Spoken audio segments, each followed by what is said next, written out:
Moi boas noites e benvidos ao telexornal do Serán, especial coronavirus.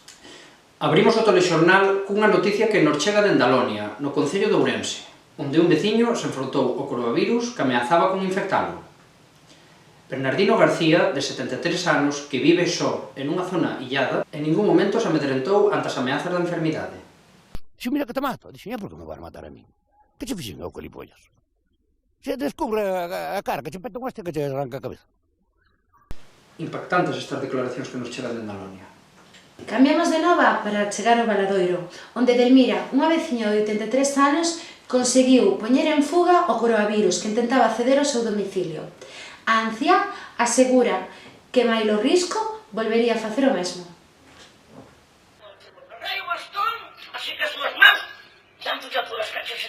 Edelmira Foleira, veciña de Budián, en Alfoz, revive o momento no que bateu co bastón ao coronavirus, que tentaba entrar na súa casa para infectala coa enfermidade.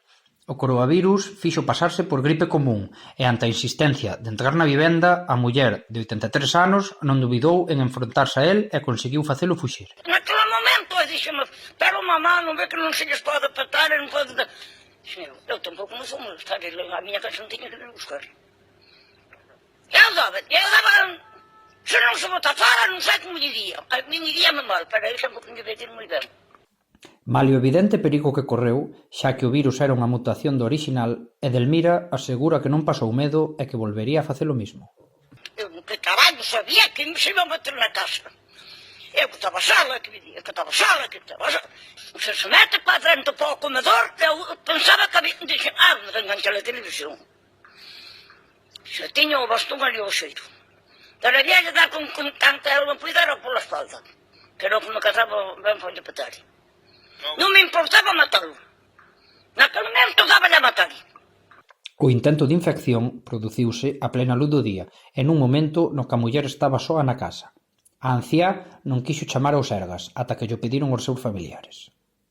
E continuamos cunha nova que acaba de chegar.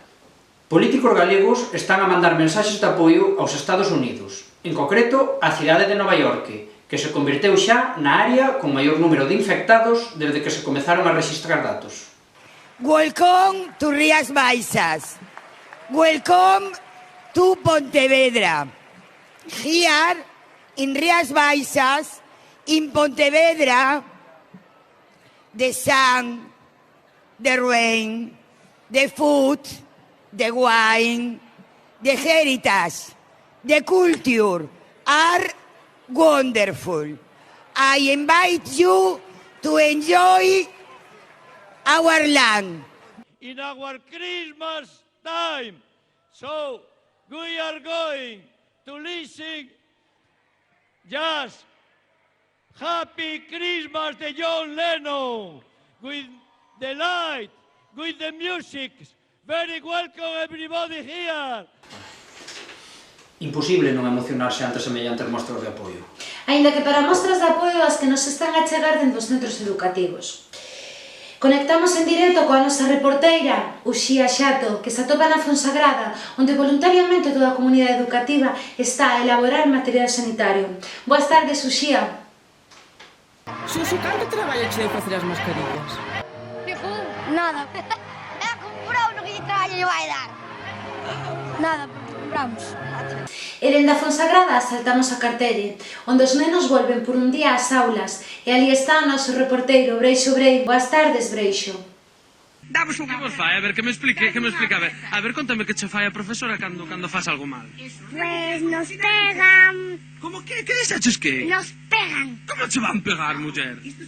No, eso non. Esta rapaza é peligrosa, mellor que non fale con ela. Mellor que non fale, esa non fales con ela. Bueno, hoxe é o seu primeiro día. Cortastes eso? É que é en directo, ese é o problema, Mercedes. Non cortaste? No, que se pode cortar, pero non te preocupes que é unha nena pequena se entende. Pero mire... Sí. Que é en directo, Mercedes. Non se preocupe, que non pasa nada. China está a probar un novo fármaco contra o coronavirus. Hoxe temos en directo a Manuel Quiroga, epidemiólogo que dirixiu o estudo. Manolo, explícanos en que consiste a investigación. E elas dixen, al fin, venga, entón salín por aí para lá, bueno, a presión va a cerrar. Eu tamén, ao momento, mirei que era agua e tal, dixo, non pasa nada, non afogo a nadie. Moi ben explicado. Tamén temos a Pepe do Corzo, voluntario participante na procura da vacina. Pepe, temos entendido que estabades sometidos a uns controis moi estrictos. Por favor, contanos como era a túa rutina. Me echaron droga en el colacao, que yo noté que durmiera muchas horas. Imposible, que yo duermo muy pocas horas. Nunca dormí más. Parece que xa vemos a luz ao final do túnel. Acabamos este informativo cun pouco de humor. Rescataron un veciño do Courel que caera no seu lavadoiro mentras desinfectaba as súas mans. O veciño, tras vir do mercado, e seguindo as recomendacións da OMS, estaba a lavar as mans antes de entrar á súa vivenda. A policía local conseguiu no liberar. Chisme era pequecho, pero mi comía me ben. Pero non sei como fue un patar de culpa ao lavadero, pero non salía, é verdade. E pau foi cando o home sentiu. Pero, dicir, o sea, non daba saído? Despois salí. O home quedou encaixado e non era capaz de usar o teléfono móvil. Os seus berros foron escoitados polos residentes na casa que avisaron a policía local. E con todas estas novas, despedimos o telexornal Serán especial Coroavírus.